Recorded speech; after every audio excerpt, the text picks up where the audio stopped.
अस्सलाम वालेकुम स्टूडेंट। आज का हमारा लेक्चर 4 है मल्टीपल इंटीग्रेशन से ही रिलेटेड, जिसके अंदर आज हम सॉल्व कर रहे हैं डबल इंटीग्रेशन को ही।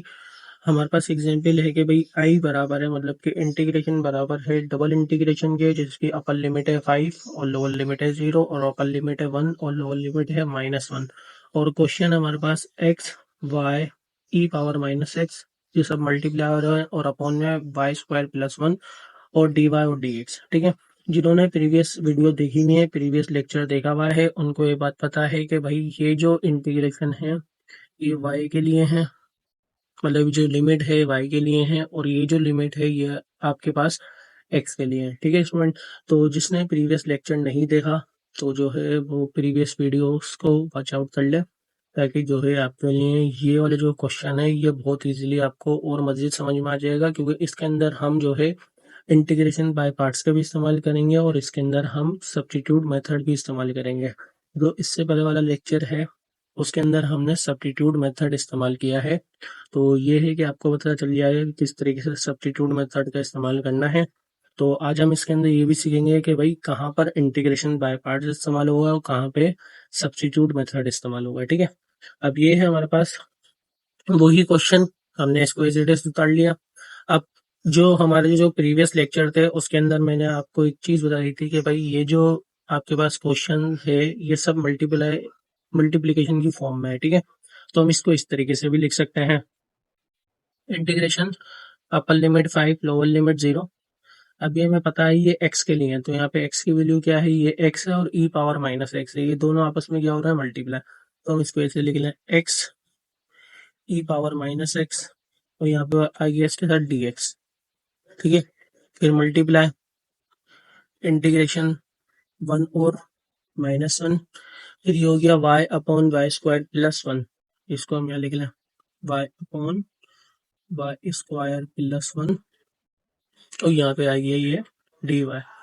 ठीक है स्टूडेंट, तो जिसने लेक्चर नंबर 2 लेक्चर नंबर 3 की जो वीडियो है उसको वॉच आउट नहीं करा तो जो है पहले वॉच आउट कर ले, क्योंकि उसके अंदर हमने ये बात सीखी है कि जैसे हमारे पास लेक्चर नंबर 2 है, इधर हमारे पास प्लस का कॉन्सेप्ट है, तो हम इसको इस तरीके से अलग नहीं कर सकते, और लेक्चर नंबर 3 में इसी तरीके से मल्टीप्लीकेशन का कॉन्सेप्ट है, तो इसको किस तरीके से अलग करके मैंने समझाया वो पूरा वीडियो में है। ठीक है स्टूडेंट, तो अभी हम इसी पे चलते हैं। तो अब यहाँ पे हमारे पास क्या है, यहाँ पे इस्तेमाल हो रहा है इंटीग्रेशन बाय पार्ट्स का मेथड और यहाँ पे इस्तेमाल हो रहा है सब्स्टिट्यूट मेथड। ठीक है, तो पहले हम क्या करते हैं, इसका इंटीग्रेशन बाय पार्ट्स के थ्रू इसको सॉल्व करते हैं, फिर जरा सब्स्टिट्यूट मेथड पे चलेंगे। अब इंटीग्रेशन बाय पार्ट्स का फॉर्मूला होता है integration U V D X, U same रहेगा, वी की इंटीग्रेशन होगी माइनस यू का डेरिवेटिव होगा, फिर वी की इंटीग्रेशन और फिर इसका जो भी आंसर आएगा उसके बाद होल की इंटीग्रेशन। ठीक है, अब यहाँ पे सवाल ये है कि यू क्या होगा और वी क्या होगा। सही है, अब यहाँ पे जो u ले रहा हूँ वो मैं x को ले रहा हूँ, और जो v है वो e पावर -x है। इसकी वजह क्या है, जब मैं यहाँ पे डेरिवेटिव लूंगा x का हो जाएगा 1। ठीक है, अगर मैं e पावर -x का डेरिवेटिव लूंगा तो इसके अंदर वही आ जाएगा, तो इस वजह से क्वेश्चन फिर बढ़ता रहेगा। ठीक है, अच्छा इधर लिमिट भी दी हुई है 5 और 0, तो अब हम क्या करेंगे, ये u की जगह तो हम लिख देंगे यहाँ पे x, इंटीग्रेशन v की जगह लिख देंगे हम e पावर -x और dx। ठीक है, फिर माइनस, फिर इंटीग्रेशन ब्रैकेट यू की जगह हम लिख देंगे क्या, एक्स लिख देंगे हम, और डैश लगा देंगे मीन्स का डेरिवेटिव, फिर अगेन इंटीग्रेशन वी की जगह हम लिख देंगे ई पावर -x डी एक्स, और ब्रैकेट बंद करके ये आ गया डी एक्स।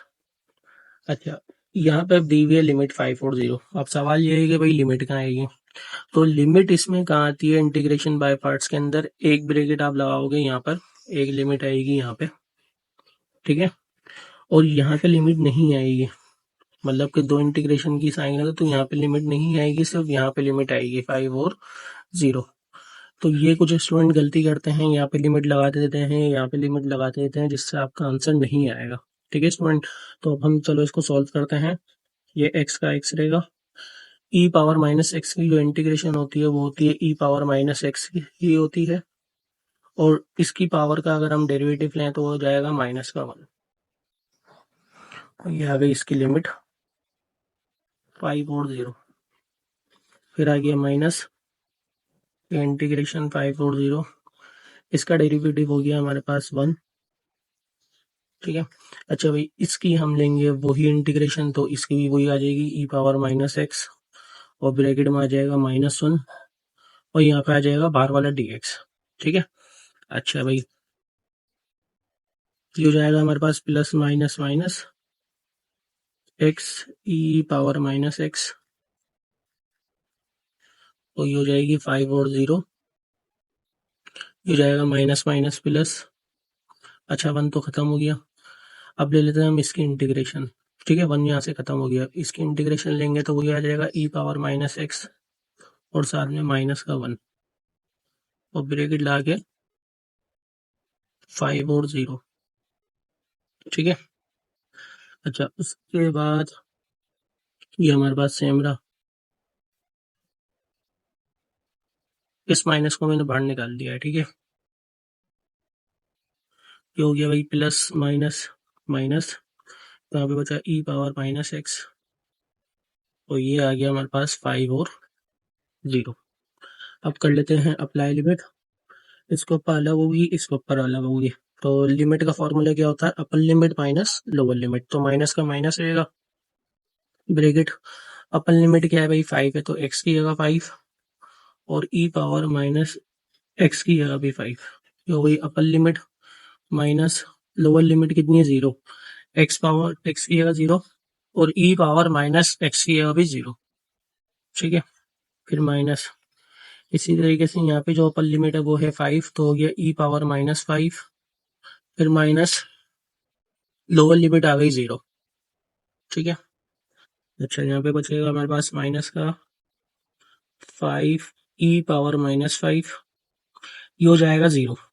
ठीक है, माइनस हो गया ई पावर -5, ये हो जाएगा माइनस का 1।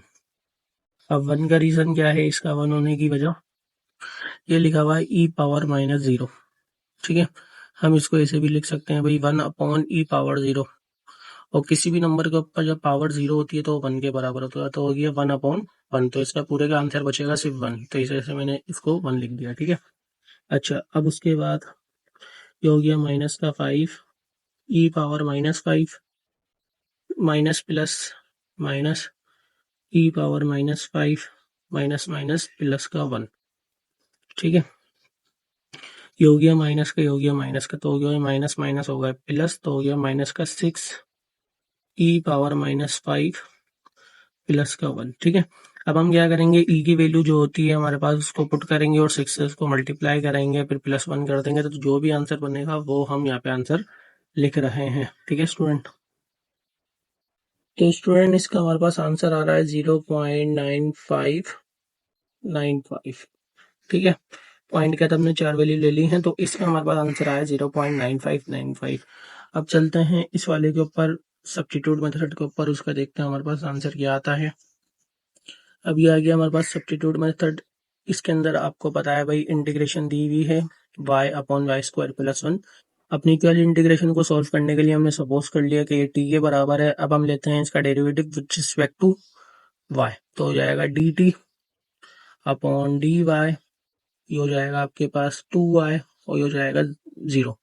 अब आपको ये वैल्यू चाहिए y और dy, तो अब हम क्या करेंगे, dy को यहाँ भेज देंगे और 2 को यहाँ ले आएंगे अपॉन में, तो हो जाएगा y और dy। ठीक है, तो इसका मतलब ये हो गया इंटीग्रेशन 1 और -1 y dy किसके बराबर है, dt/2 के, तो हो जाएगा dt जाएगा 1/2। ठीक है, और y² + 1 किसके बराबर हो गया, t के बराबर हो गया। अगर किसी स्टूडेंट को सब्स्टिट्यूट मेथड नहीं आता तो जो है मुझे बता सकता है, तो जो है फिर मैं इसके ऊपर वीडियो बना दूंगा सब्स्टिट्यूट मेथड के ऊपर। और इसी तरीके से जैसे स्टूडेंट को इंटीग्रेशन बाय पार्ट्स भी नहीं आता तो वो मुझे बता दे, तो जो है उसके ऊपर भी एक पूरी सीरीज बना दूंगा, ताकि जो है आप इजीली उसको समझ लें और अपने काम को इजीली आसानी कर सकें। ठीक है, आसानी के साथ कर सकें। अब हमारे पास ये हो गया 1/2 dt/t। अब जब अपॉन में वैल्यू होती है तो इसकी इंटीग्रेशन होती है ln t, मतलब कि ln होती है तो हो जाएगा ln, और साथ में लिख देंगे हम t, और यहाँ पे लिमिट आ गई 1 और -1। अब ये जो लिमिट है ये हम इस टी के अंदर पुट नहीं कर सकते क्योंकि ये जो लिमिट दी हुई है हमें वाई के लिए दी हुई है। तो अब हम क्या करेंगे, इस टी की जगह पे वाई की वैल्यू पुट कर देंगे। तो ये 1/2 ln, तो वाई की जगह आ जाएगा भाई, ओ सॉरी टी की जगह आ जाएगा y² + 1 और 1 और माइनस का 1। ठीक है, अब करते हैं इसके अंदर अपर लिमिट और लोअर लिमिट, मतलब कि लिमिट अप्लाई करते हैं। तो हो गया 1/2 ln। अब हमने करा upper limit put, upper limit क्या है हमारे पास 1 है, तो y का स्क्वायर हो गया 1, तो 1 + 1 हो जाएगा 2। इसी तरीके से माइनस ln, लोअर लिमिट है हमारे पास -1, तो -1 का स्क्वायर हो जाएगा 1, तो 1 + 1 हो जाएगा वो भी 2। ठीक है, अब यहाँ पे इत्तेफाक से ln2 और ln2 ये दोनों आपस में हुआ है कैंसिल, तो अच्छा 1/2 इंटू 0, तो इसका आंसर हो गया हमारे पास 0। ठीक है स्टूडेंट, तो हमारे पास जो क्वेश्चन था वो क्या था, I = इंटीग्रेशन 50 1 और -1 x y e⁻⁻x y² + 1 dy into dx। ठीक है, तो हमने इसको इजीली किस तरीके से सॉल्व करा, हमने यहाँ पे इसको अलग कर लिया, 50 x e⁻⁻x dx into 1 - 1 y/y² + 1 और dy। ठीक है, अब क्योंकि ये मल्टीप्लाई हो रहे हैं तो हमारे पास इसका आंसर आया 0.9595 और मल्टीप्लाई इसका आंसर आ गया 0। तो इस इंटीग्रल को मल्टीप्लाई कराया तो इसका पूरे का आंसर हो गया हमारे पास 0। ठीक है स्टूडेंट।